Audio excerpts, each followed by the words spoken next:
Classes में अगर आपको याद हो तो हम लोगों ने अभी तक ये पढ़ लिया है कि साहब इलेक्ट्रोनेशन और डी इलेक्ट्रोनेशन क्या होता है। मींस इलेक्ट्रॉन का लॉस है, then it is known as de electronation and the oxidation number will increase, and if it is electronation then oxidation number will decrease. ये हम बातचीत कर चुके हैं, आपको याद हो। जैसे अगर मैं एक छोटी सी बात आपको समझाने की कोशिश करूं यहां पर, जैसे मान लीजिए मैं बात करता हूं यहां पर कुछ इंपॉर्टेंट डेफिनेशंस को लेकर रेडॉक्स रिएक्शन से रिलेटेड, और पहले बात करते हैं ऑक्सीडेशन रिएक्शन की कि ऑक्सीकरण क्या होता है, ऑक्सीडेशन क्या होता है। तो ऐसे तो इसमें कई सारे पॉइंट लिखे हुए हैं जो आपको दिख भी रहे होंगे, ठीक है, कि जैसे कि इसमें लिखा है कि addition of oxygen, loss of electron, increase in oxidation number, removal of hydrogen, addition of more electronegative atom, कई सारी चीजें लिखी हैं। तो अगर इनको वन बाय वन में एक्सप्लेन करूं कि इन सबका मतलब साहब एक्चुअल में एक ही है। जैसे अगर मैं बात करूं यहां पर सबसे पहले जो मुझे लगता है आपको समझना चाहिए वो है यहां पर increase in oxidation number and loss of electron. जैसे कि अगर आप जो है वहां पर किसी एलिमेंट ए से, जैसा कि हमारी लास्ट टाइम भी बात हुई है, अगर यहां से हम 2 इलेक्ट्रॉन रिलीज करा दें तो हमने लास्ट टाइम भी बात की कि उस पर 2 पॉजिटिव चार्ज आ जाएगा। भाई 2 इलेक्ट्रॉन का लॉस हुआ तो 2 पॉजिटिव चार्ज आएगा, सिंपल सी बात है, समझ आई बात। और ऑक्सीडेशन नंबर अगर देखो तो ए का ऑक्सीडेशन नंबर यहां पर 0 है, और यहां पर इस पॉइंट पर ए का जो ऑक्सीडेशन नंबर है वो बढ़कर कितना हो गया, +2। इस पॉइंट पर इसका ऑक्सीडेशन नंबर +2 हो गया। इसका मतलब इलेक्ट्रॉन का लॉस होना या ऑक्सीडेशन नंबर का बढ़ना, यह साहब एक ही बात है। और इसी रिएक्शन को आप कहते हैं ऑक्सीडेशन, ऑक्सीकरण। इलेक्ट्रॉन का लॉस होना या ऑक्सीडेशन नंबर का बढ़ जाना, जैसे कि यहां पर एलिमेंट ए का ऑक्सीडेशन नंबर 0 से बढ़ के +2 हो गया, तो इन रिएक्शन को हम कहते हैं ऑक्सीडेशन। अच्छा, इसी में तुमने लोअर क्लासेस में 9th और 10th में तुम लोगों ने पढ़ा होगा कि साहब एडिशन ऑफ ऑक्सीजन भी ऑक्सीडेशन होता है। मतलब अगर किसी एलिमेंट में ऑक्सीजन जोड़े तो भी ऑक्सीडेशन है। यस बिल्कुल, आप एक एग्जांपल लेकर देखो ना। जैसे मान लो कैल्शियम में हम ऑक्सीजन की रिएक्शन करा दें और बना दें यहां पर कैल्शियम ऑक्साइड, तो आप देख सकते हो कि कैल्शियम का ऑक्सीडेशन नंबर यहां पर 0 है, और इस पॉइंट पर कैल्शियम का ऑक्सीडेशन नंबर +2 है, क्योंकि ऑक्सीजन -2 होता है। तो जब ऑक्सीजन ने कैल्शियम से रिएक्शन की तो क्या हुआ, कैल्शियम का ऑक्सीडेशन नंबर बढ़ गया, और बढ़ना भी चाहिए क्योंकि यूजुअली ऑक्सीजन इलेक्ट्रॉन छीनता है। बस एक एलिमेंट का ख्याल रखिएगा, वहां पर ये आंसर आप नहीं दे पाओगे, और वो आपकी एक्सेप्शनल जो रिएक्शन है वो फ्लोरीन से है, क्योंकि फ्लोरीन से अगर ऑक्सीजन रिएक्शन करेगा और कोई भी कंपाउंड बनाए, लेट्स से OF2 बना दे, तो आप जानते हो कि इस प्रक्रिया में जो आपका फ्लोरीन है उसका ऑक्सीडेशन नहीं हुआ है, इनफैक्ट फ्लोरीन का रिडक्शन हुआ है, क्योंकि फ्लोरीन हमेशा -1 होता है। तो ऑक्सीजन किसी से भी जुड़ेगा तो उसके ऑक्सीडेशन नंबर को बढ़ाएगा, जैसे कि इस केस में उसने कैल्शियम का बढ़ाया है। बट अगर फ्लोरीन से जुड़ेगा तो बढ़ने के बजाय घटेगा। तो आप कह सकते हो कि addition of oxygen is oxidation except with fluorine. उम्मीद है बात समझ में आई। देखिए मेन मुद्दा यह है, आप लोग ना बेसिकली इस पॉइंट को फॉलो करिएगा, बाकी सारी चीजें इसी से जुड़ी हैं। मतलब यूनिवर्सल बात है कि ऑक्सीडेशन नंबर बढ़ेगा तो साहब ये कहलाएगा ऑक्सीडेशन। ओके, अच्छा एक दो और देखो यहां पर स्टेटमेंट्स लिखे हैं। रिमूवल ऑफ हाइड्रोजन एटम, मतलब किसी एलिमेंट से अगर हाइड्रोजन जुड़ा हुआ है और उसका रिमूवल हम लोग कर दें, रिमूव कर दें, तो ये प्रक्रिया भी ऑक्सीडेशन है।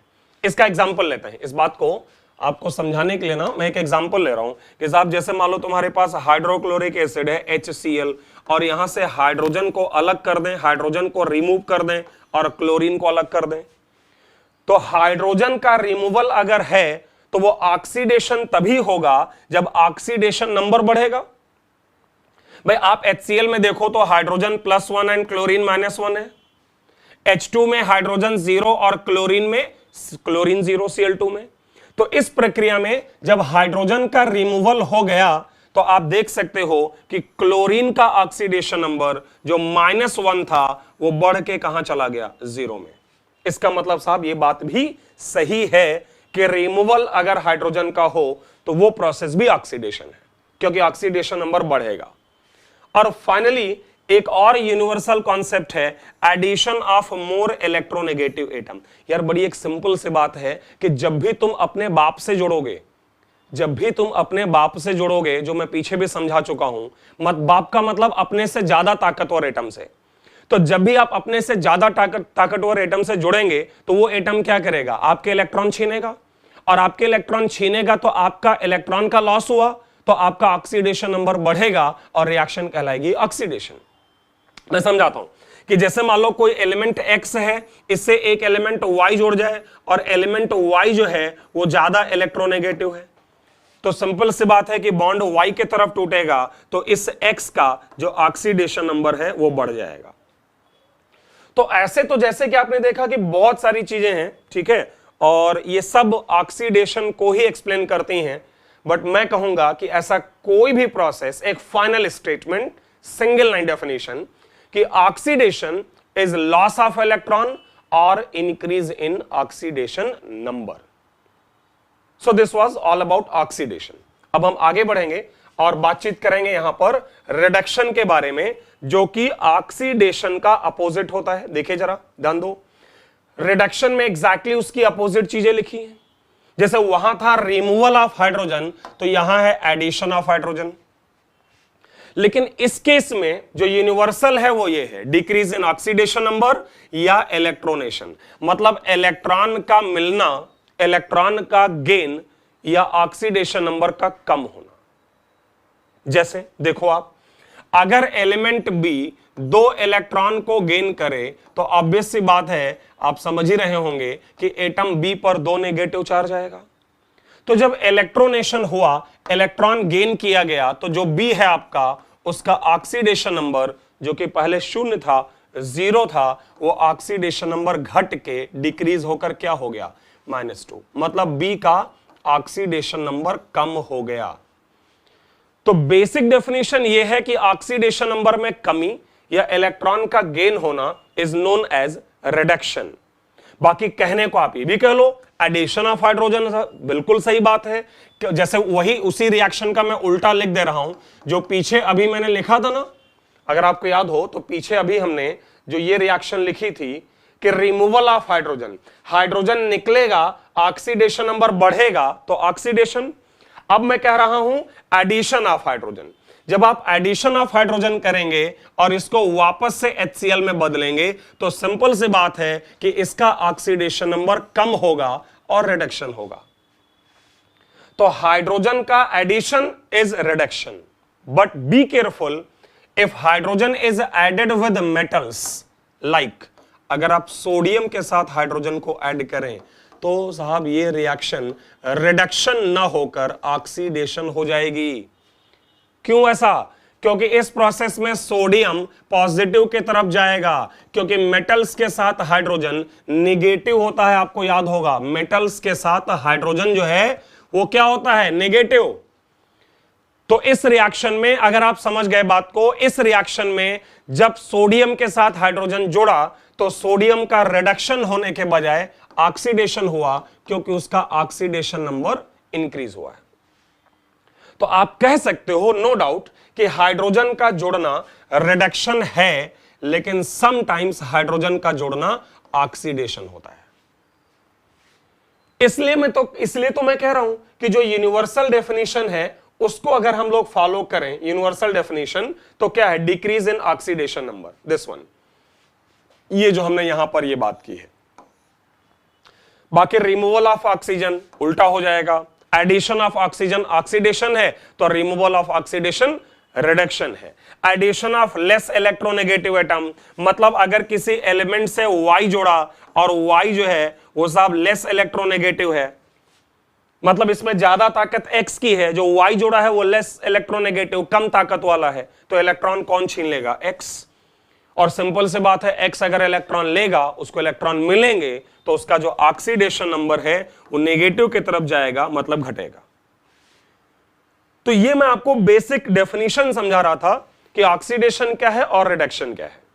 और अगर मैं समराइज करूं, बड़ा सिंपल सा ये कॉन्सेप्ट है, अगर मैं समराइज करूं तो ऑक्सीडेशन नंबर में इंक्रीमेंट ऑक्सीडेशन, ऑक्सीडेशन नंबर में डिक्रीमेंट रिडक्शन। आगे बढ़ते हैं। इसके बाद हम लोग जाएंगे रेडॉक्स रिएक्शन की तरफ कि साहब रेडॉक्स रिएक्शंस क्या होती हैं। देखिए जरा, रेडॉक्स रिएक्शन की एक सिंपल सी बात है कि जब ऑक्सीडेशन और रिडक्शन को एक साथ लिख दिया जाए, रिटन साइमल्टेनियसली। जैसे समझो बात को, जैसे मान लो एटम ए ने 2 इलेक्ट्रॉन लूज किए, ठीक है, और वो A+2 में चला गया, तो इस रिएक्शन को हम कहेंगे oxidation half reaction, OHR। This OHR जो है it means oxidation, this is oxidation half reaction, ऑक्सीकरण अर्ध अभिक्रिया। आपके माइंड में आएगा कि इसको हाफ रिएक्शन क्यों कह रहे हैं, आ रहा है ना माइंड में कि भाई इसका नाम हाफ रिएक्शन क्यों है। तो हाफ रिएक्शन इसलिए कहते हैं क्योंकि देखिए कंप्लीट रिएक्शन जो है वो रेडॉक्स है, उसका आधा पार्ट जो है वो ऑक्सीडेशन है और आधा पार्ट रिडक्शन है। तो एक है ऑक्सीडेशन जो हाफ है, एक है रिडक्शन जो हाफ है, और दोनों को जब ऐड करेंगे तो बनेगा रेडॉक्स रिएक्शन। तो इसलिए हमने इसको नाम दिया OHR, ऑक्सीडेशन हाफ रिएक्शन। और ऐसे ही जो दूसरा रिएक्शन तुम्हारा है कि मान लो एटम B ने 2 इलेक्ट्रॉन गेन किया और कन्वर्ट हो गया B-2 में, तो यहां इलेक्ट्रॉन का गेन है, ऑक्सीडेशन नंबर कम, तो इसको कहेंगे reduction half reaction, RHR, and this is known as reduction half reaction, अपचयन अर्ध अभिक्रिया, reduction half reaction, oxidation half reaction and reduction. अच्छा, तुम इसको ऐसे यार सिंपली सोचने की कोशिश करो कि तुम्हारा जो एक सिंपल बैटरी जो होती है या जो सेल होता है, उसमें भी आपको पता है कि एक पॉजिटिव एंड होता है, एक नेगेटिव एंड होता है, और उस बैटरी को जब आप इस्तेमाल करते हो तो क्या होता है कि इलेक्ट्रॉन का फ्लो होता है एक तरफ से दूसरी तरफ, उसमें एक एनोड होता है और एक कैथोड होता है। मतलब मैं सिंपल से एक बात कह रहा हूं कि हम लोग जो पढ़ते हैं ना कि एक जो बैटरी हमारी होती है, उस बैटरी में आपको पता है कि एक तरफ एक इलेक्ट्रोड होता है जिसको आप एनोड कहते हो, और एक तरफ कैथोड होता है, और इलेक्ट्रॉन एक से दूसरी तरफ फ्लो करता है। तो मेरा यह कहना आपसे है कि जो इलेक्ट्रॉन का फ्लो है वो हमेशा इक्वल होता है। मतलब एक इलेक्ट्रोड जितने इलेक्ट्रॉन देगा दूसरे को उतने ही लेना पड़ेगा, या दूसरा इलेक्ट्रोड जितना इलेक्ट्रॉन लेगा पहले वाले को उतना ही देना पड़ेगा, क्योंकि इलेक्ट्रॉन गायब नहीं होगा। आपको पता है यूनिवर्स जो है इलेक्ट्रिकली न्यूट्रल है, तो चार्ज डिसअपीयर नहीं हो सकता। मैं ये कहना चाह रहा हूं कि अगर एटम ए ने 2 इलेक्ट्रॉन दिया तो एटम बी को 2 ही इलेक्ट्रॉन लेना पड़ेगा। इसलिए जब इनको आप ऐड करोगे तो इलेक्ट्रॉन कैंसिल हो जाते हैं। कैंसिल होने का कोई और मतलब नहीं है, कैंसिल होने का मतलब साहब एक से दूसरी तरफ इलेक्ट्रॉन का ट्रांसफर हो गया। एक ने इलेक्ट्रॉन थ्रो किया और दूसरे ने इलेक्ट्रॉन कैच कर लिया, एक ने इलेक्ट्रॉन थ्रो किया और दूसरे ने इलेक्ट्रॉन कैच कर लिया, बस ऐसे आप समझो। और ये जो थ्रो और कैच है इसमें नंबर ऑफ इलेक्ट्रॉन जो है वो हमेशा बराबर रहेगा। तो ए ने, आप देख सकते हो यहां पर ए ने 2 इलेक्ट्रॉन दिए, एटम ए ने 2 इलेक्ट्रॉन रिलीज किए और एटम बी ने उन्हीं 2 इलेक्ट्रॉन को गेन कर लिया। तो जब आप समअप करोगे तो आपको मिलेगा रेडॉक्स रिएक्शन A+B से A+2 एंड B-2। और ये जो रिएक्शन आपको यहां पर मिलती है, इसी रिएक्शन को हम लोग साहब बोलते हैं रेडॉक्स रिएक्शन।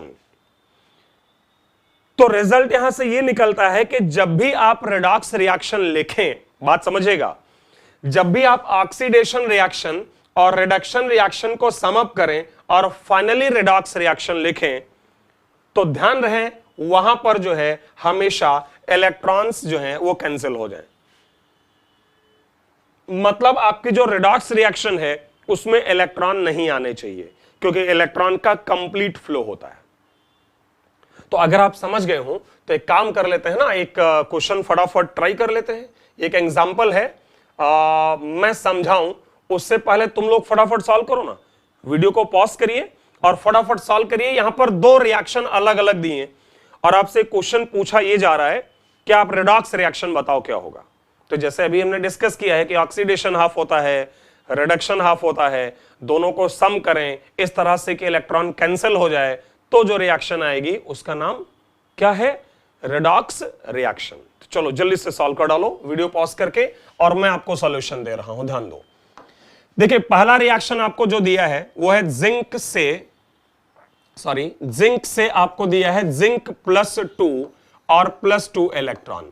अगर आप लोग इसको पहचान पा रहे हैं तो ये जो रिएक्शन है तुम्हारी, this is OHR, oxidation half reaction, क्योंकि जिंक का इलेक्ट्रॉन लॉस हुआ है और ऑक्सीडेशन नंबर में इंक्रीमेंट हुआ है, so this reaction is oxidation half reaction. Similarly, in second reaction, as you can see, oxidation number of silver on reactant side is +1, and after gaining 1 electron, it becomes 0. So in this reaction, you can say there is gain of electron or decrease in oxidation number. Since oxidation number of silver is reducing from +1 to 0, so this reaction will be known as a reduction half reaction. पहली वाली oxidation half reaction क्योंकि zinc का oxidation number बढ़ा, और दूसरा reduction half reaction क्योंकि zinc का oxidation number घटा। Now we have to write down what? Redox reaction. लेकिन जैसा कि हम लोगों ने बात की है कि electron should not appear in redox reaction, means loss of electron and gain of electron must be equalised. जितने इलेक्ट्रॉन का लॉस हुआ है और जितने इलेक्ट्रॉन का गेन हुआ है, जरा समझने की कोशिश करो यार, ध्यान देना। जिंक ने 2 इलेक्ट्रॉन थ्रो किए, सिल्वर कहता है मैं एक ही इलेक्ट्रॉन लूंगा।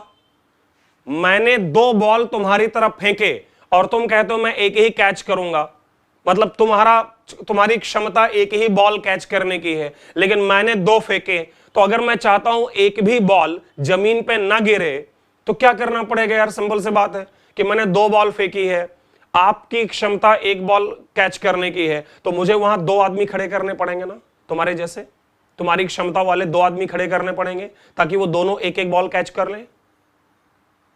सिंपल से बात है ना कि सिल्वर ने जो है जिंक ने जो है सिल्वर को 2 रोटियां परोस दी कि भाई 2 रोटी है खाना है। सिल्वर कहता नहीं मैं एक ही खा पाऊंगा, तो मुझे क्या करना पड़ेगा? रोटियां बर्बाद ना हो, उसके लिए मुझे क्या करना पड़ेगा कि भाई जिंक जो है 2 रोटियां देता है, सिल्वर एक ही खाता है, तो मैं कहूंगा यार अपने जैसे 2 लोग ले आओ और दोनों लोग एक एक रोटी खा लो।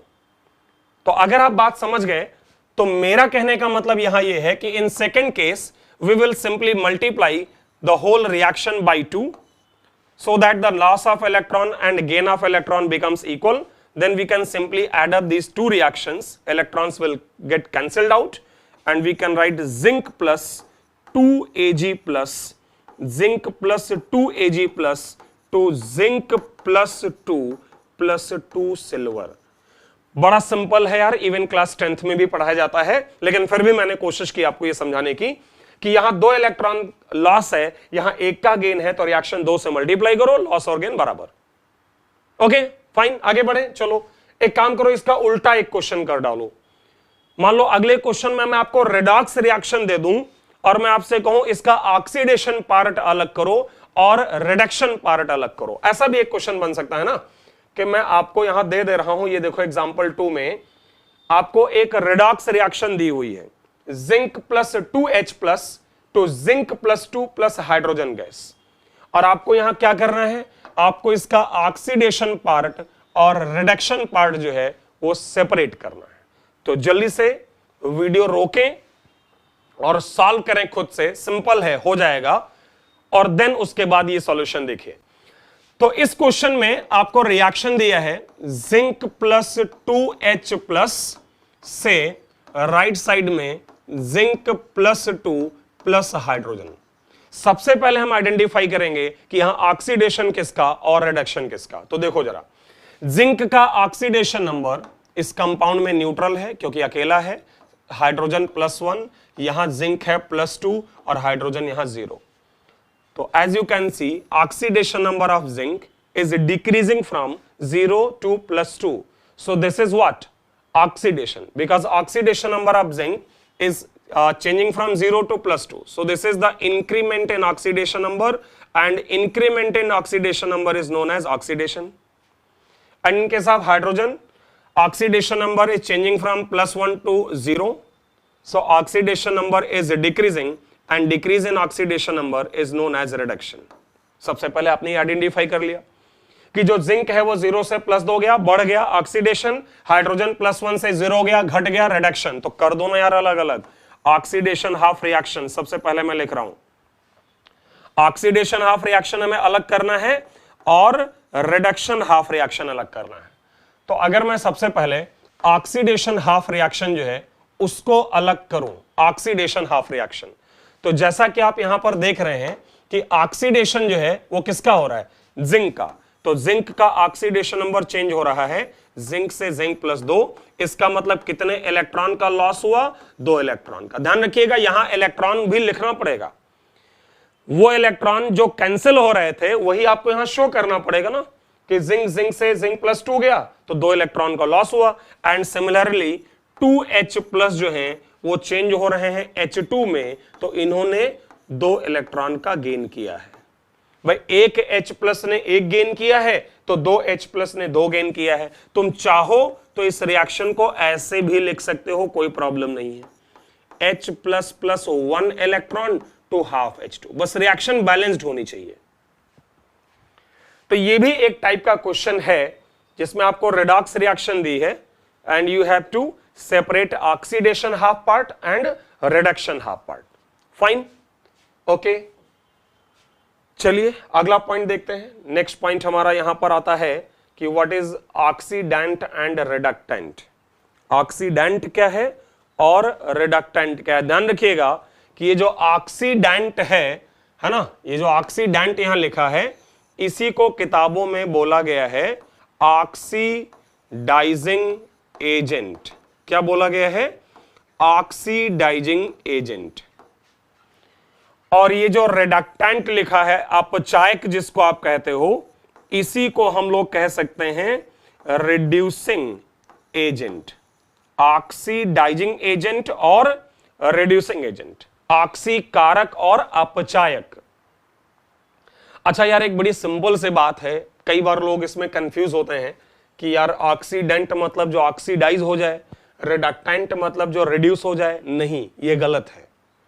एक बड़ी सिंपल से बात है। एक बात बताओ अच्छा कि अगर एलिमेंट ए और एलिमेंट बी में इसने इसको 2 इलेक्ट्रॉन दिए तो दोनों एक दूसरे के कॉम्प्लीमेंट्री हैं, तो समझ ही रहे हो भाई। अगर ए नहीं होता तो बी को इलेक्ट्रॉन कहां से मिलता, और अगर बी इलेक्ट्रॉन नहीं लेता तो ए इलेक्ट्रॉन देता किसको। तो दोनों एक दूसरे के कॉम्प्लीमेंट्री है, मतलब ऐसे कह लो कि दोनों में से कोई एक हटा दो तो रिएक्शन नहीं होगी।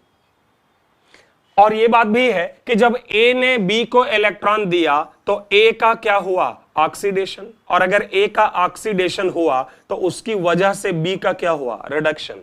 इसलिए ए का अगर ऑक्सीडेशन होता है तो वो दूसरे स्पीसी के लिए रिड्यूसिंग एजेंट है या रिडक्टेंट है। सिमिलरली अगर हमारा बी जो है वो इलेक्ट्रॉन गेन करेगा तो इसका क्या हो जाएगा, रिडक्शन। और अगर इसका रिडक्शन हो गया तो इसी की वजह से ए का क्या हुआ था, ऑक्सीडेशन। इसलिए जो बी है वो ए के लिए क्या कहलाएगा, ऑक्सीडाइजिंग एजेंट। अगर कंफ्यूजन है तो उल्टा होता है, ऐसे समझ लो। कई बार स्टूडेंट्स कंफ्यूज होते हैं, है ना, या क्वेश्चन का आंसर देते समय गलत कर देते हैं। तो सिंपल सी बात है, उल्टा होगा। जो जिसका ऑक्सीडेशन है वो दूसरे के लिए रिड्यूसिंग एजेंट, और जिसका रिडक्शन है वो दूसरे के लिए ऑक्सीडाइजिंग एजेंट। यही देखो रिजल्ट लिखा है यहां पर, ध्यान दो क्या लिखा हुआ है। देखो ऑक्सीडेंट क्या है, ऑक्सीडेंट वो है जिसका खुद का क्या होता है, रिडक्शन होता है। भाई जो खुद रिड्यूस है वो दूसरे के लिए ऑक्सीडेंट है, ऑक्सीडाइजिंग एजेंट है। और रिडक्टेंट क्या होता है, विच गेट्स ऑक्सीडाइज्ड, जिसका खुद का ऑक्सीडेशन होगा वो दूसरों के लिए क्या है, रिड्यूसिंग एजेंट। मुझे लगता है इस तरह की कहानी जो है कहने के बजाय सीधे सीधे क्वेश्चन पर आते हैं। ठीक है, जब क्वेश्चन करेंगे ना तो ही हमको ज्यादा समझ आता है। तो बेहतर होगा ना कि ये इस टाइप का एक क्वेश्चन करके देखते हैं। जैसे देखो यहां पर एक क्वेश्चन है कि identify oxidising and reducing agent. मतलब कुछ रिडॉक्स रिएक्शन आपको दी है और उसमें कहता है कि साहब ये बताओ कि इनमें कौन ऑक्सीडाइजिंग एजेंट है और कौन रिड्यूसिंग एजेंट है। तो शायद अभी हमने बात की है कि जिसका ऑक्सीडेशन होगा वो रिड्यूसिंग एजेंट और जिसका रिडक्शन होगा वो ऑक्सीडाइजिंग एजेंट। तो चेक करते हैं। देखो पहले क्वेश्चन एक मैं सॉल्व करता हूं और बाकी आप लोग सॉल्व करो, ठीक है। तो पहला क्वेश्चन अगर मैं आपके लिए सॉल्व कर दूं तो देखो फर्स्ट क्वेश्चन में हाइड्रोजन का ऑक्सीडेशन नंबर है +1 और नाइट्रोजन का ऑक्सीडेशन नंबर -3। ये तो आप सॉल्व भी कर सकते हो। O2 न्यूट्रल है, 0 होगा। NO में अगर बात करें NO तो ऑक्सीजन का निश्चित होता है -2 कंबाइंड स्टेट में, तो नाइट्रोजन का +2 हो जाएगा।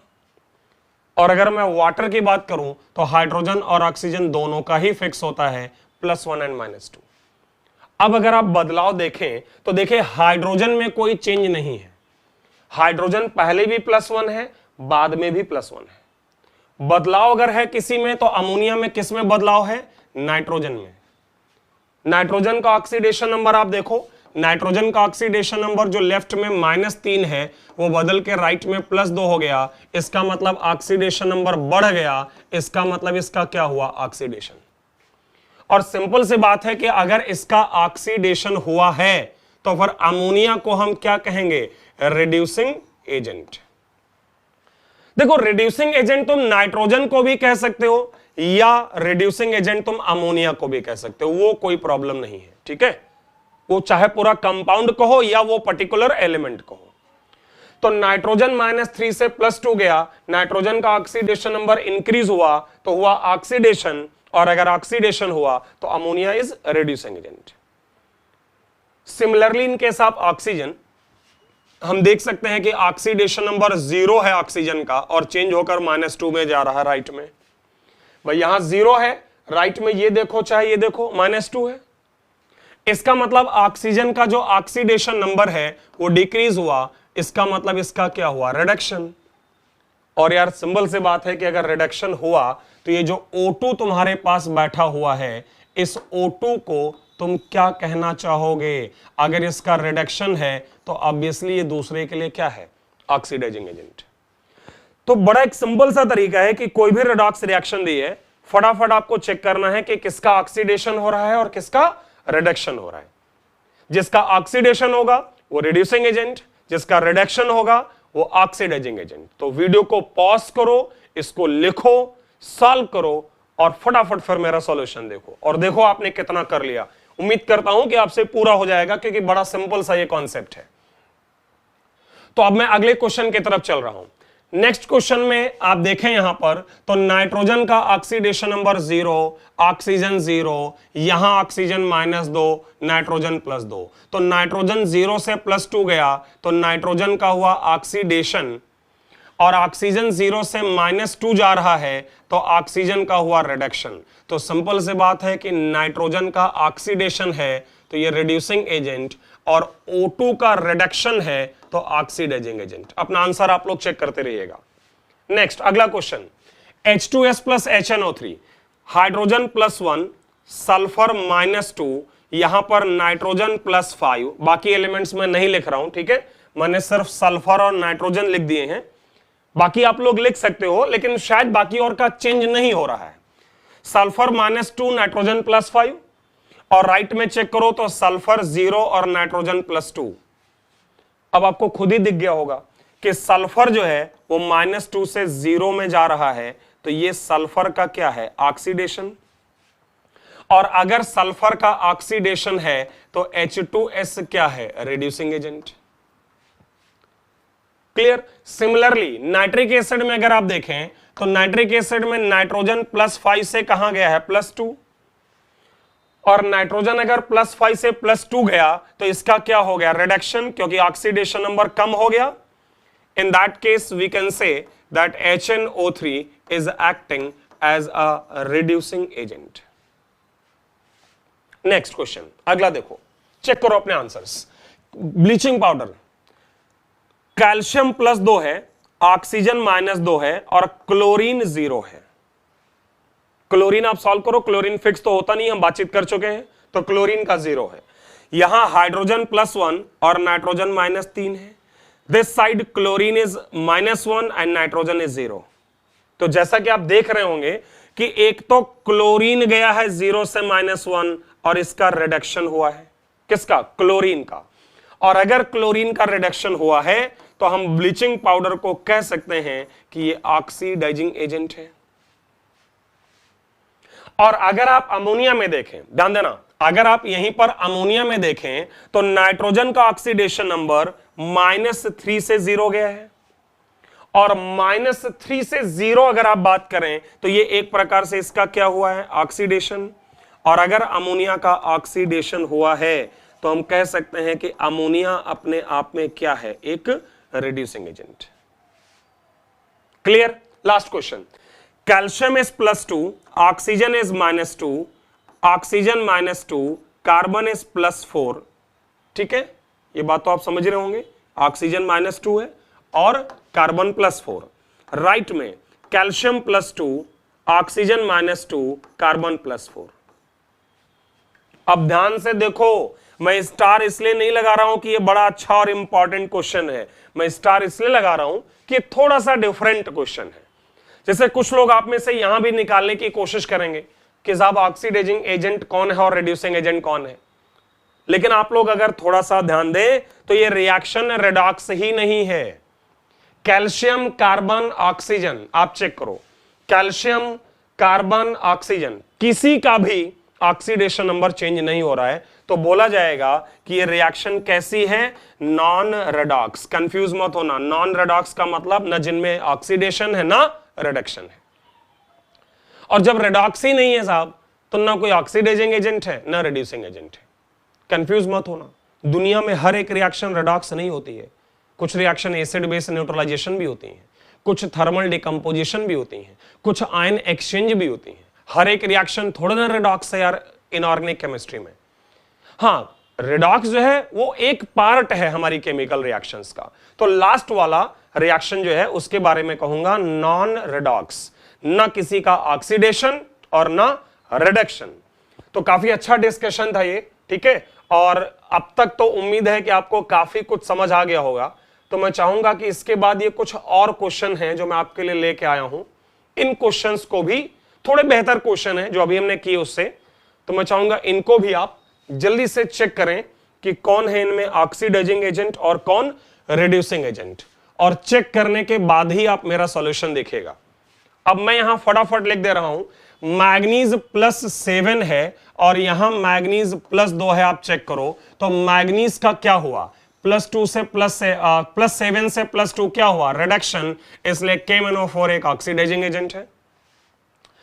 HNO2 में नाइट्रोजन +3 है और राइट साइड में नाइट्रोजन +5 है, तो +3 से +5 ये हो गया इसका ऑक्सीडेशन, इसलिए HNO2 रिड्यूसिंग एजेंट है। और H2SO4 में जो सल्फर है वो अगर आप दोनों तरफ चेक करें कहीं भी, तो यहां भी इनफैक्ट सल्फर में कोई बदलाव नहीं है।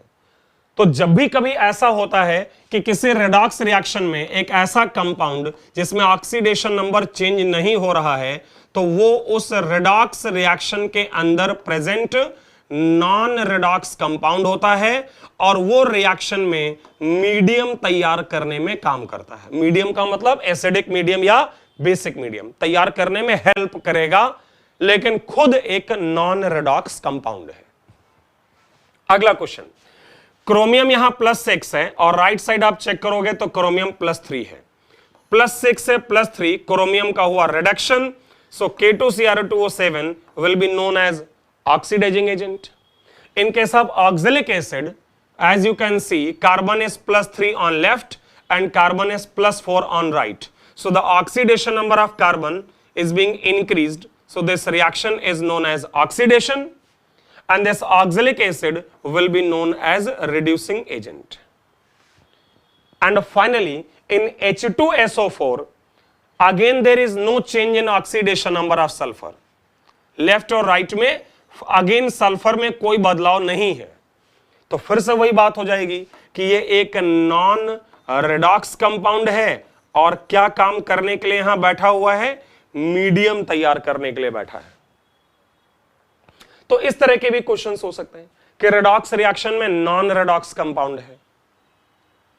और लास्ट क्वेश्चन हमारे डिस्कशन में है पोटेशियम +1, ऑक्सीजन -2, क्लोरीन आप सॉल्व करोगे तो +5।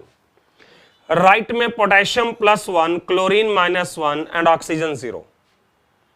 तो देखिए यहां एक ही कंपाउंड है KClO3, यहां +5 से -1 गया, रिडक्शन हुआ क्लोरीन का, -2 से 0 ऑक्सीजन गया तो ऑक्सीडेशन हुआ।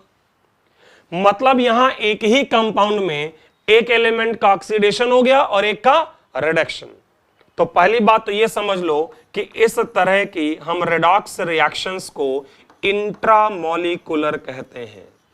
इंट्रामॉलिक्यूलर रेडॉक्स वो होती हैं जिनमें सिंगल रिएक्टेंट होता है, एक ही रिएक्टेंट है।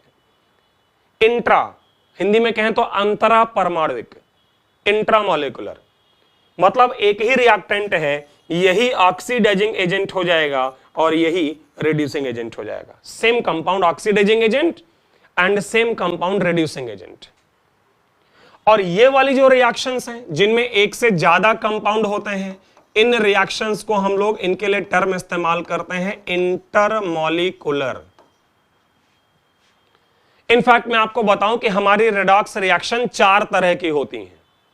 4 types of redox reactions. Intermolecular जिनमें 2 या 2 से ज्यादा रिएक्टेंट हैं, अभिकारक हैं, जैसे इनमें 3 रिएक्टेंट हैं तो 2 या 2 से ज्यादा रिएक्टेंट तो इंटरमॉलिक्यूलर रेडॉक्स, अगर सिंगल रिएक्टेंट तो इंट्रामॉलिक्यूलर रेडॉक्स। इनफैक्ट इस चीज को ना थोड़ा और प्रॉपर वे से बात कर लेते हैं, ठीक है, टाइप्स ऑफ रेडॉक्स रिएक्शंस, और इसको थोड़ा और प्रॉपर तरीके से पढ़ते हैं। देखो यहां पर लिखा है टाइप्स ऑफ रेडॉक्स रिएक्शंस। पहला जिसको अभी मैं डिस्कस कर रहा था, इंटरमॉलिक्यूलर रेडॉक्स, मतलब 2 और मोर रिएक्टेंट्स, 2 या 2 से ज्यादा रिएक्टेंट होंगे। कोई भी आप उठा लो, जैसे अभी बहुत सारे हमने क्वेश्चन किए हैं, जैसे N2 + O2 से NO, so this is intermolecular. Next is intramolecular redox, मतलब इसका है इंट्रामॉलिक्यूलर का सिंगल रिएक्टेंट। अगर आपके रिएक्शन में एक ही रिएक्टेंट है अकेला तो वो कहलाता है इंट्रामॉलिक्यूलर रेडॉक्स।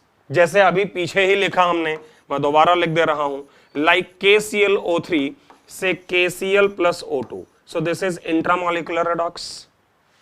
अगला कैटेगरी देखिए, ध्यान रखिएगा 2 ये इंटरमॉलिक्यूलर रेडॉक्स और इंट्रामॉलिक्यूलर रेडॉक्स। तीसरा कैटेगरी है और बड़ा ही इंपॉर्टेंट, इनफैक्ट मैं ऐसे कह दूं तो जेईई के लिए मेरे हिसाब से आपका ये एक 5 स्टार कॉन्सेप्ट है। जो मैं स्टार्स की बात कर रहा था ना आपसे, तो ये एक 5 स्टार कॉन्सेप्ट है ये भी, और कॉन प्रपोर्शनेशन ये भी, ये सब आपके 5 स्टार क्वेश्चंस बनते हैं। ओके, तो पहले मैं डिस्प्रपोर्शनेशन समझाता हूं। देखो जरा डिस्प्रपोर्शनेशन। डिस्प्रपोर्शनेशन में जैसे अगर मैं एक रिएक्शन लिखूं यहां पर कि साहब H3PO2 जो है वो बदल के PH3 + H3PO4 बनाता है। ध्यान दीजिएगा, डिस्प्रपोर्शनेशन रिएक्शन ये भी रेडॉक्स का एक कैटेगरी है। तो यहां फास्फोरस का ऑक्सीडेशन नंबर +1 है, यहां -3 है और यहां +5 है।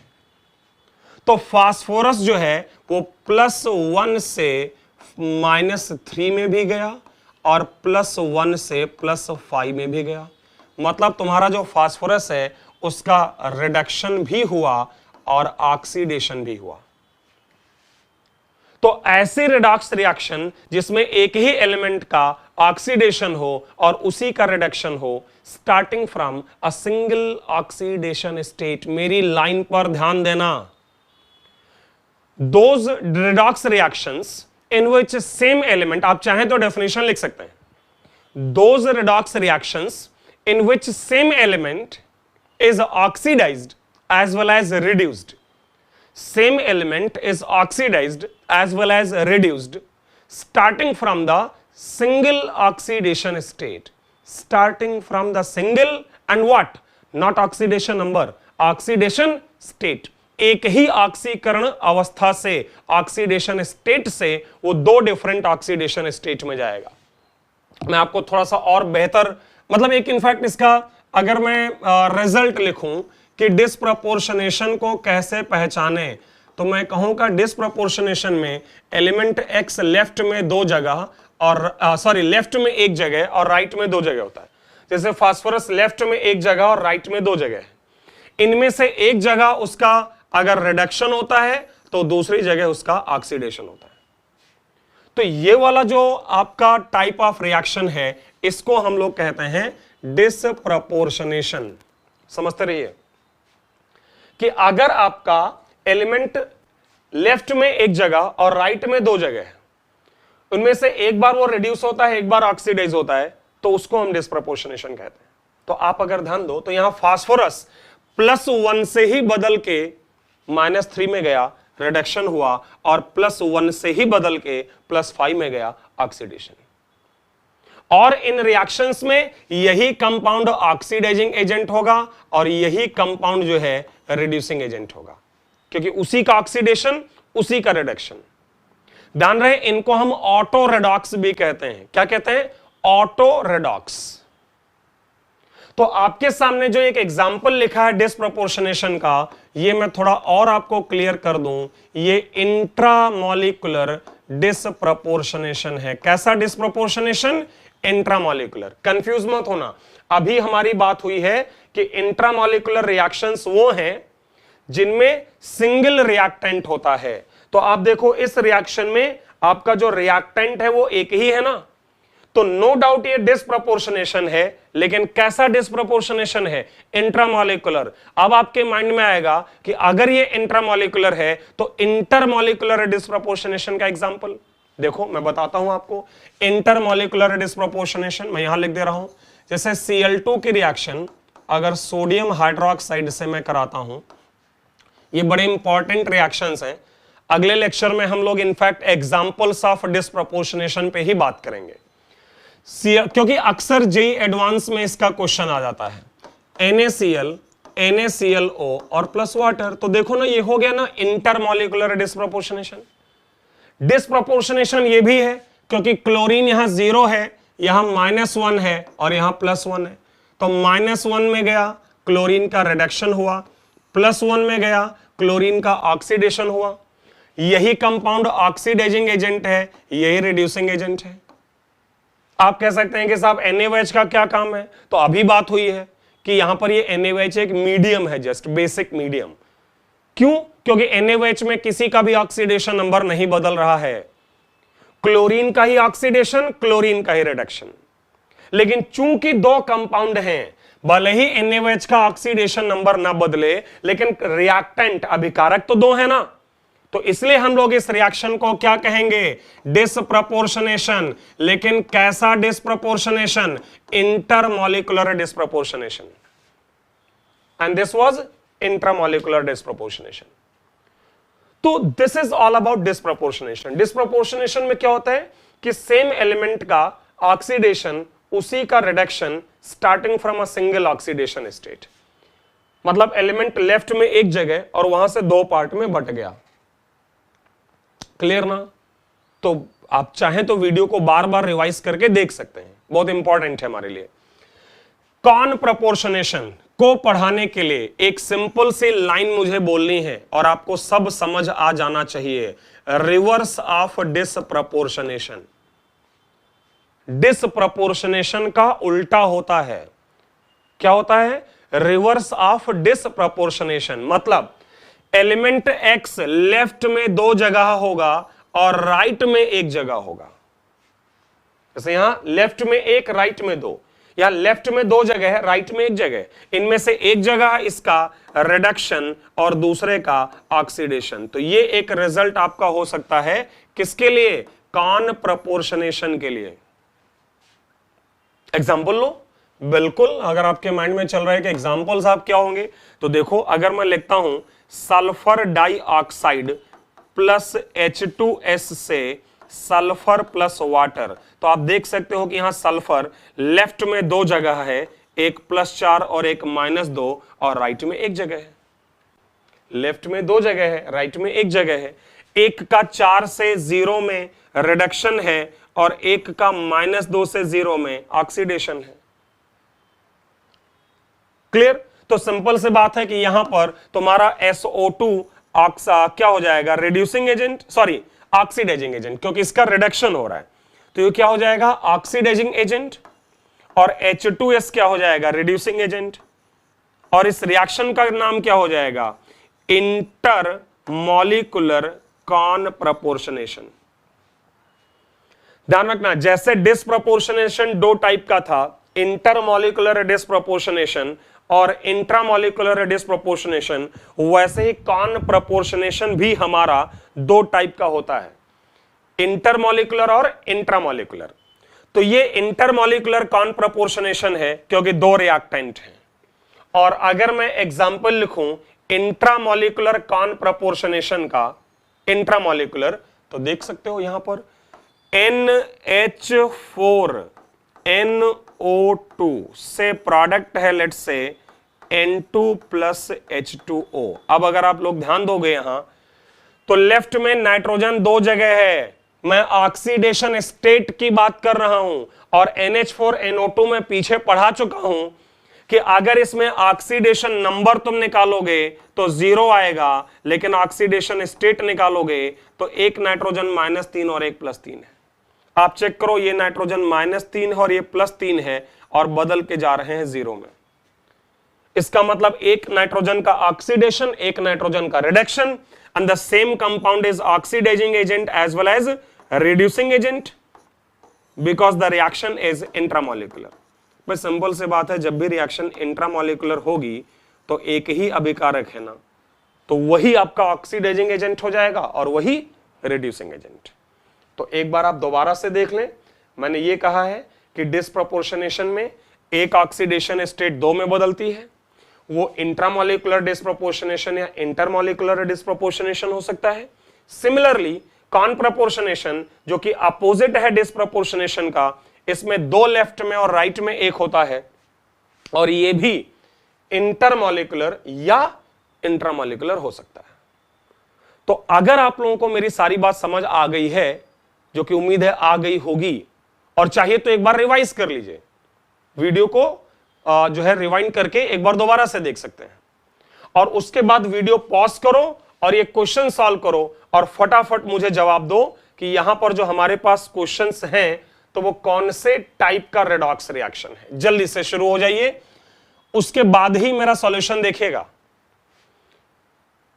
तो ध्यान दो, फास्फोरस 0 है और यहां +5 है, और यहां पर नाइट्रोजन +2 है और यहां नाइट्रोजन 5 है।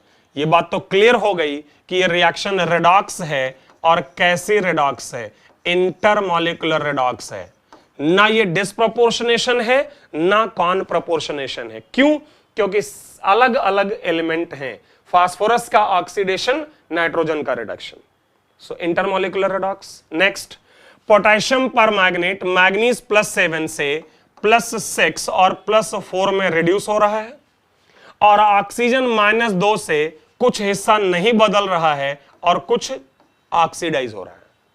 तो यहां भी तुम देख सकते हो, चूंकि अलग अलग एलिमेंट का ऑक्सीडेशन रिडक्शन है, मैग्नीज का रिडक्शन, ऑक्सीजन का ऑक्सीडेशन, तो अगेन ना तो ये डिस्प्रोपोर्शनेशन है ना कॉनप्रपोर्शनेशन। अच्छे क्वेश्चन हैं। तो फिर कौन सी रिएक्शन है साहब, बता दो जल्दी से। ये तो ये रिएक्शन तुम्हारी इंट्रामोलिकुलर है क्योंकि रिएक्टेंट एक ही है और रेडॉक्स है, ना डिस्प्रोपोर्शनेशन ना कॉनप्रपोर्शनेशन। क्यों?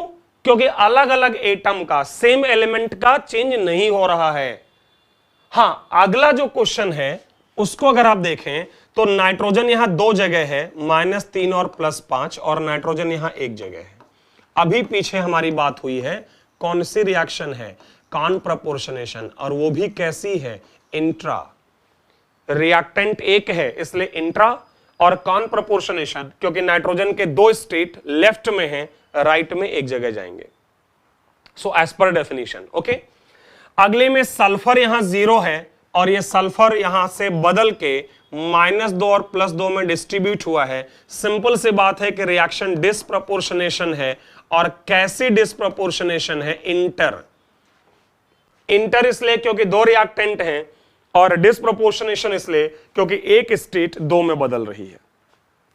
अगला ध्यान रखना, ये हाइड्रोजन परऑक्साइड है। क्या है? हाइड्रोजन परऑक्साइड, और परऑक्साइड में ऑक्सीजन कितना होता है, -1। तो परऑक्साइड में अगर ये -1 है, यहां -2 है और ये 0 है, तो ऑक्सीजन का रिडक्शन भी हो रहा है और ऑक्सीजन का ही ऑक्सीडेशन भी हो रहा है। इसका मतलब ये रिएक्शन डिस्प्रोपोर्शनेशन है, और कैसी डिस्प्रोपोर्शनेशन है, अगर आप देखें तो इंट्रा, क्योंकि रिएक्टेंट एक ही है। और वैसे भी आपने कर लिए होंगे। इसके बाद जो 2 क्वेश्चन हैं उनका मैं फटाफट सिर्फ आंसर लिख दे रहा हूं, चेक आप करो। ये रिएक्शन है डिस्प्रपोर्शनेशन और ये इंटर है, इंटरमॉलिक्यूलर। इनफैक्ट अगर तुम लोगों को ध्यान होगा तो जहां तक मुझे याद आता है हम लोग ऑर्गेनिक केमिस्ट्री में चल के पढ़ेंगे क्लास 12th में, तो जो लोग क्लास 11th के हैं वो नहीं जान पाएंगे ये, लेकिन जो क्लास 12th पास्ड हैं वो समझ रहे होंगे, कैनिज़ारो रिएक्शन। और लास्ट वाली रिएक्शन का आंसर मेरी तरफ है नॉन रेडॉक्स। आप चेक कर लो, किसी का भी ऑक्सीडेशन नंबर बदल नहीं रहा है। तो अब तक अगर आपको यह समझ आया हो तो हम लोग ये चर्चा कर रहे हैं कि किसी भी रेडॉक्स रिएक्शन को देखकर कैसे पता किया जाए कि साहब कौन ऑक्सीडाइजिंग एजेंट है और कौन रिड्यूसिंग एजेंट है। इस क्रम में एक बड़ा अच्छा क्वेश्चन और आता है, वो भी आप लोग समझ लो। जैसे मान लो मैं आपको बिना रिएक्शन के अगर बात करूं, मैं कहूं कि साहब बताओ अमोनिया जो है, समझिएगा ये भी एक अच्छा कॉन्सेप्ट है जो समझाने जा रहा हूं। मैं कहूं अमोनिया क्या है, ऑक्सीडाइजिंग एजेंट है कि रिड्यूसिंग एजेंट है। मैं कहूंगा HNO3 क्या है, ऑक्सीडाइजिंग एजेंट के रिड्यूसिंग एजेंट। मैं कहूंगा NO2 क्या है, ऑक्सीडाइजिंग एजेंट की रिड्यूसिंग एजेंट। और मान लो जब ये क्वेश्चन आपसे पूछे जा रहे हैं तो वहां पर आपको रिएक्शन नहीं दिया है, मतलब विदाउट गिविंग द रिएक्शन हम जानना चाहते हैं कि ये क्या है। तो मेरी एक बड़ी छोटी सी बात समझिएगा। पीछे मैंने आप लोगों को एक कॉन्सेप्ट पढ़ाया, सेंट्रल एटम। इस कंपाउंड का सेंट्रल एटम है नाइट्रोजन। नाइट्रोजन का ऑक्सीडेशन नंबर यहां पर कितना है, -3। और इसका जो रेंज है, अगर आपको याद होगा, इसका जो रेंज है वो -3 से +5 होता है। मेरी बात समझिएगा।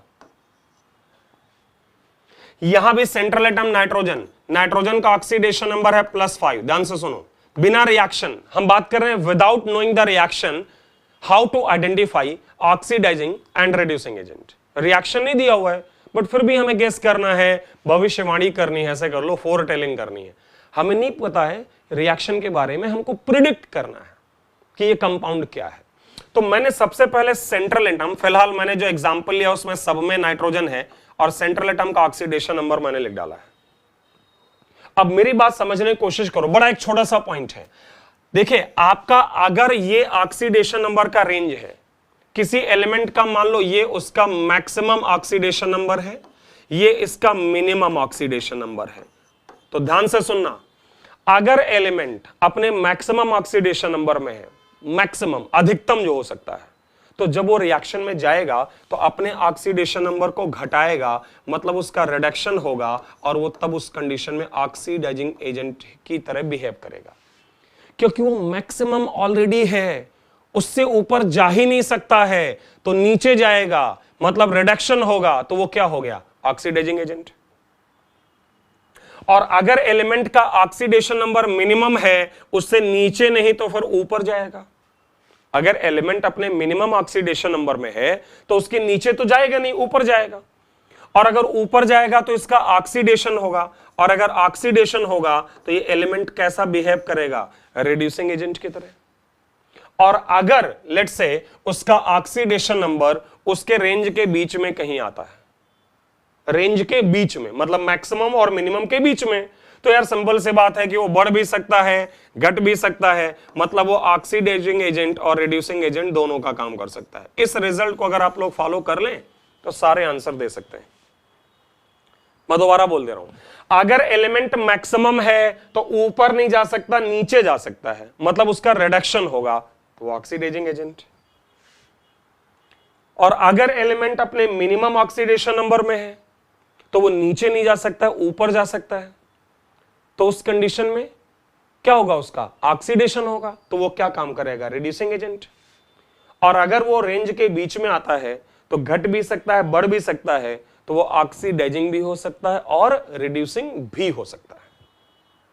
इस बात का अगर ख्याल करो तो देखो नाइट्रोजन -3 है, ये इसका मिनिमम है, और अगर ये मिनिमम है, ये है ना, देखो इसका रेंज, तो ये मिनिमम है। मिनिमम का मतलब ये इसके नीचे नहीं जाएगा, ऊपर जाएगा, मतलब ऑक्सीडेशन होगा, तो ये क्या हो जाएगा, रिड्यूसिंग एजेंट हमेशा।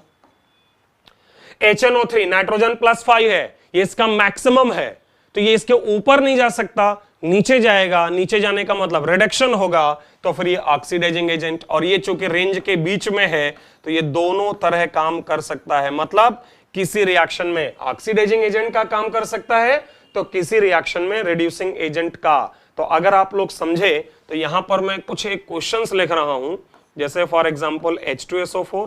चलो शुरू हो जाओ फटाफट, नोट्स लिखते रहिएगा, वीडियो को पॉज करके नोट्स आप हमेशा लिखते रहिएगा। H2SO4, next is let's say HI, अगला है MnO2, मैं 3-4 क्वेश्चन यहां लिख रहा हूं, हाइड्रोजन परऑक्साइड, और लास्ट में FeCl3।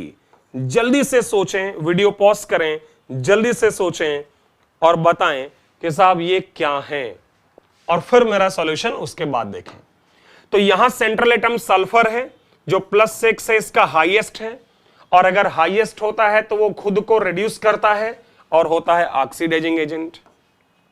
HI central atom iodine है, -1 है, जो कि आयोडीन का मिनिमम है, और अगर मिनिमम है तो खुद को बढ़ाएगा मतलब उसका क्या होगा, ऑक्सीडेशन, और अगर ऑक्सीडेशन होगा तो वो क्या काम करेगा, रिड्यूसिंग एजेंट।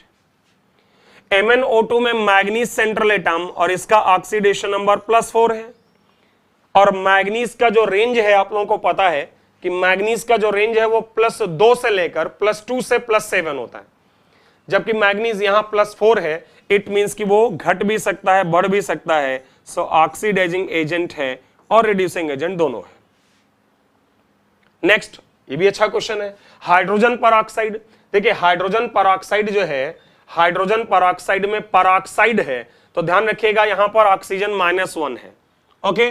और आपको पता है कि ऑक्सीजन -1 से 0 की तरफ भी जा सकता है और -2 की तरफ भी, तो ये भी दोनों पॉसिबल है ना, उसका 0 भी होता है, -2 भी होता है, तो फिर ये भी ऑक्सीडाइजिंग एजेंट और रिड्यूसिंग एजेंट दोनों का काम कर सकता है। और हमारा आखिरी एग्जांपल काफी अच्छा है, इंपॉर्टेंट है, थोड़ा सा कहूंगा। देखो आयरन जो कि सेंट्रल एटम है वो +3 है, समझिएगा बात को।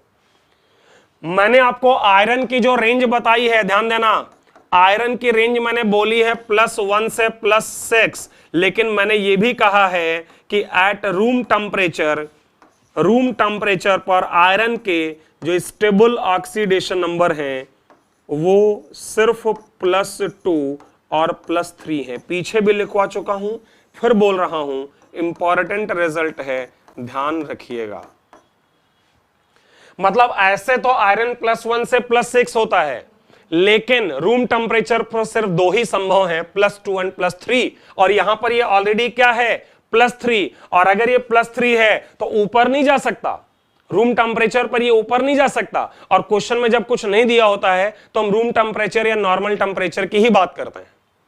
तो अगर यहां पर आयरन +3 है, +6 की तरफ जाएगा नहीं, क्योंकि स्टेबल सिर्फ यहां पर यही दोनों हैं, +2 और +3, और +3 ऑलरेडी है, तो इसका मतलब ये नीचे ही जाएगा ना, +2, मतलब इसका क्या होगा, रिडक्शन। तो ये क्या है, ऑक्सीडाइजिंग एजेंट। तो ये भी एक बहुत अच्छे टाइप के क्वेश्चंस हैं जो एडवांस में पूछे जाते हैं जनरली, जेईई एडवांस में, कि आपको भाई रिएक्शन नहीं दिया है, फिर भी आपसे वो जानना चाहता है कि ऑक्सीडाइजिंग एजेंट कौन है और रिड्यूसिंग एजेंट कौन है। तो ये चर्चा हमारी जारी रहेगी अगले वीडियो में, और उस वीडियो में हम लोग जो है बातचीत करेंगे डिस्प्रपोर्शनेशन रिएक्शंस के एग्जांपल्स पर। जैसे मैंने कहा कि डिस्प्रपोर्शनेशन और कॉनप्रपोर्शनेशन ये हमारे लिए बहुत इंपॉर्टेंट कॉन्सेप्ट्स हैं, और इस पर रेगुलरली क्वेश्चन आता है एडवांस में भी और मेंस और नीट में भी, लेकिन थोड़ा सिंपल लेवल का। इसलिए हमें अभी और डिटेल में जानने की जरूरत है अबाउट डिस्प्रपोर्शनेशन रिएक्शंस। तो अगले वीडियो में हम डिस्प्रपोर्शनेशन की बात करेंगे, और फिर उसके बाद जाएंगे इस टॉपिक के आखिरी डिस्कशन के तरफ, जो कि हमारा होगा balancing of redox reactions. Again one of the most important section of whole chemistry आप कह सकते हैं। तो पढ़ते रहिए, तब तक रिवाइज करते रहिए, फिर नेक्स्ट क्लास में मिलते हैं। Thank you.